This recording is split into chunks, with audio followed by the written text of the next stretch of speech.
నిజంగా ఆ హోమ్ మినిస్టర్‌ని గారిని చూడండి.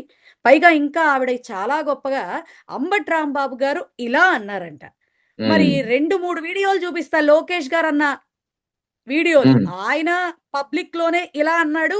మరి మా అంబటి రాంబాబు గారు గూడా పబ్లిక్‌లోనే ఇలా అన్నారు. మీ వాడు అన్నది మమ్మల్ని టార్గెట్ చేసి, మమ్మల్ని హింస పెడతాను అనే విషయంలో తగ్గేదే లేదన్నాడు లోకేష్ బాబు గారు.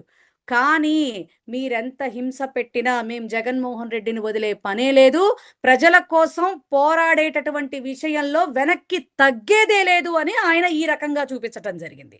సో, దానికి, దీనికి నక్కకి, నాగలోకానికి ఉన్నంత తేడా ఉందన్న విషయం తెలియకుండా, ఆయన మాజీ మంత్రండి. సమాజానికి ఏం మెసేజ్ ఇస్తున్నారండి అంటంది ఆవిడ.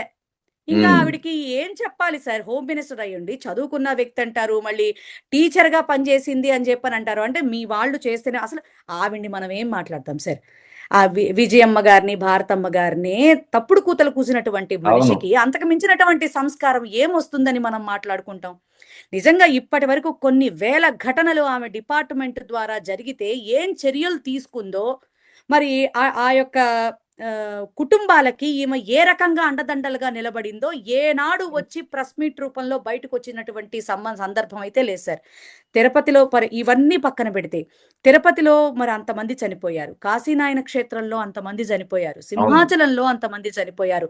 రీసెంట్‌లీ మహాశివరాత్రి సందర్భంగా శివస్వాములు శ్రీకాళహస్తిలో, శ్రీశైలంలో లాఠీ చార్జ్ అంతంత గొడవలు జరిగింది. జరిగితే, అవును. స్వాముల్ని కొట్టారు సార్.